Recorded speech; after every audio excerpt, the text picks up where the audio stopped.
वर्णिवेशरमणीय दर्शनं मन्दहासरुचिराननाम्बुजं पूजितं सुरनरोत्तमैर्मुदा धर्मनन्दनमहं विचिन्तये।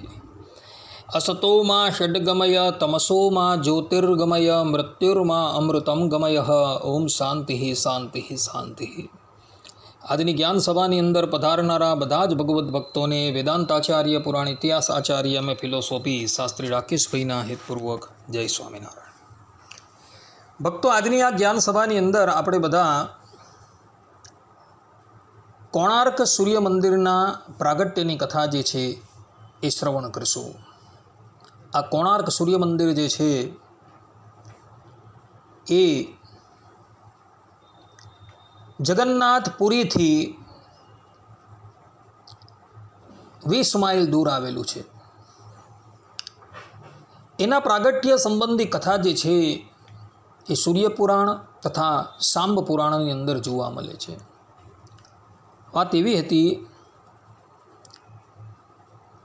કે ભગવાન શ્રી કૃષ્ણના લગ્ન જે છે એ જાંબુવતીની સાથે થયા હતા અને જાંબુવતી થકી કાર્તિકેયના અવતાર એવા સાંબ નામના પુત્રનું પ્રાગટ્ય થયું હતું। સાંબનું રૂપ જે છે એ અદ્વિતીય હતું। જગતની કોઈ પણ સ્ત્રી સાંબને જોઈને એટલે મોહિત થઈ જાય। ભગવાન શ્રી કૃષ્ણના બીજા બધા લગ્ન જે છે એ 16,100 કન્યાઓની સાથે થયા હતા। આ 16,100 કન્યા પૂર્વજન્મની અંદર અપ્સરાઓ હતી અને એ લોકોએ શ્રીમદ નારાયણ પોતાને પતિ તરીકે પ્રાપ્ત થાય એટલે માટે કઠોર તપસ્યા કરી હતી અને એઓ આ જન્મની અંદર વિભિન્ન જનપદના રાજાઓને ત્યાં રાજકુમારી તરીકે પ્રગટ થઈ હતી અને ભૌમાસુર જે છે એ એક પછી એક એ બધી જ કન્યાઓને અપહરણ કરીને પોતાને ત્યાં લઈ આવેલો હતો અને એને કેદ કરેલી હતી। ભગવાન શ્રી કૃષ્ણએ ભૌમાસુર અર્થાત કે નરકાસુરને મારી એ બધી જ કન્યાઓનો ઉદ્ધાર કરેલો હતો અને એ બધી જ કન્યા જે છે એ ભગવાન શ્રી કૃષ્ણને પતિ તરીકે વરે છે। હવે આ 16,100 કન્યા જે છે એ ભગવાન શ્રી કૃષ્ણના પુત્ર સાંબનું રૂપ જોઈને અત્યંત મોહિત થઈ જાય છે અને સાંબ પણ પોતાની ઓરમાન માતાઓને જોઈને એ પણ મોહિત થઈ જાય છે। ભગવાન શ્રી કૃષ્ણ સર્વજ્ઞ છે, એમને બધી જ ખબર છે, પરંતુ દેવર્ષિ નારદ એક વખત ભગવાન શ્રી કૃષ્ણની પાસે આવે છે અને એવો સાંબ અને ભગવાન શ્રી કૃષ્ણની 16,100 પત્નીઓની બધી જ વાત જે છે એ ભગવાન શ્રી કૃષ્ણને કહે છે। ભગવાન શ્રી કૃષ્ણ બધું જાણે છે, છતાં પણ દેવર્ષિ નારદજીની વાત સાંભળી એવો 16,100 પત્નીઓને પોતાની પાસે બોલાવે છે અને એ બધીને પૃથક પૃથક આસનની ઉપર બેસાડે છે અને પછી ભગવાન શ્રી કૃષ્ણ સાંબને પોતાની પાસે બોલાવે છે।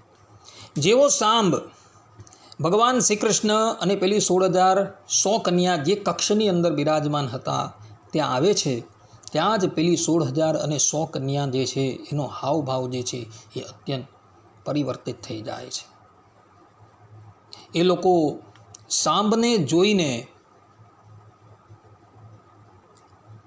અવનવા ચેડા જે છે એ કરવા લાગે છે।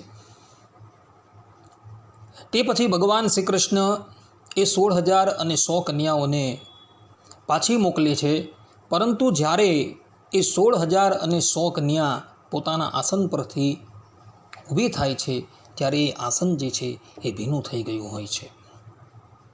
ભગવાન શ્રી કૃષ્ણ ક્રોધાયમાન થઈ જાય છે અને એ 16,100 કન્યાઓ અર્થાત કે પોતાની પત્નીઓને શાપ આપી દે છે કે જાઓ, હું તમને શાપ આપું છું, એક દિવસ તમને મારો વિયોગ થશે। અને આ શાપને લઈને ભગવાન શ્રી કૃષ્ણ સ્વધામ પધાર્યા બાદ અર્જુનજી દ્વારકામાંથી એ 16,001 કન્યાઓને લઈને હસ્તિનાપુર આવતા હતા ત્યારે માર્ગની અંદર કાબાઓની સાથે એનું યુદ્ધ થાય છે અને કાબાઓ અર્જુનજીને પરાસ્ત કરી એ 16,001 કન્યાનું અપહરણ કરી જાય છે. અને પેલી બાજુ ભગવાન શ્રી કૃષ્ણ સાંબને શાપ આપે છે કે રે દુષ્ટ, જા હું તને શાપ આપું છું કે તારા આખા શરીરની ઉપર કોઢ થઈ જશે, તો કુષ્ઠ રોગનો ભાજી થઈ જશે. ભગવાન શ્રી કૃષ્ણએ જે આ પ્રમાણે શાપ આપ્યો એટલે સાંબના શરીરની ઉપર કેટલાય પ્રકારનો કોઢ જે છે એ ફૂટી નીકળે છે. પછી સાંબ જે છે એ દ્વારકા નગરીનો ત્યાગ કરી દે છે ને અત્યારે જે સ્થાન પર કોણાર્ક મંદિર આવેલું છે એ સ્થાન પર આવી એ ભગવાન સૂર્યનારાયણની આરાધના કરે છે. અને આરાધનાથી પ્રસન્ન થઈ સૂર્યદેવ સાંબને કુષ્ઠરોગમાંથી મુક્ત કરે છે. પોતાનો કુષ્ઠરોગ સારો થઈ ગયો એટલે સાંબ જે છે એ આ સ્થાનની ઉપર સૂર્યદેવનું એક મંદિર બનાવે છે, જે મંદિર અત્યારે કોણાર્ક સૂર્ય મંદિર તરીકે ઓળખાય છે. એ મંદિરનું નિર્માણ ભગવાન શ્રી કૃષ્ણના પુત્ર સાંબે કરાવેલું છે. અત્યારે એ મંદિરની અંદર સૂર્યનારાયણની પ્રતિમા નથી. એ પ્રતિમા જે છે એ જગન્નાથપુરીની અંદર બિરાજમાન છે. કોઈક કારણોસાર મંદિર જે છે એ તૂટી ગયું હતું અને એને લઈને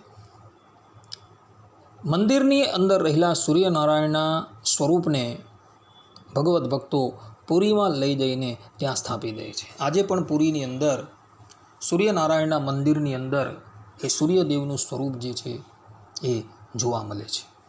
આ પ્રમાણે કોણાર્ક મંદિરના પ્રાગટ્યની કથા જે છે ભક્તો સૂર્ય પુરાણ અને સાંબ પુરાણની અંદર જોવા મળે છે. આટલું કહીને હું મારા પ્રવચનને અહીં વિરામ આપું છું. સર્વે સંતુ નિરામયઃ, સર્વે સુખીનો ભવંતુ, સર્વભદ્રાણિ પશ્યન્તુ, મા કશ્ચિત દુઃખ ભાગ ભવેત. અસ્તુ. જય સ્વામી.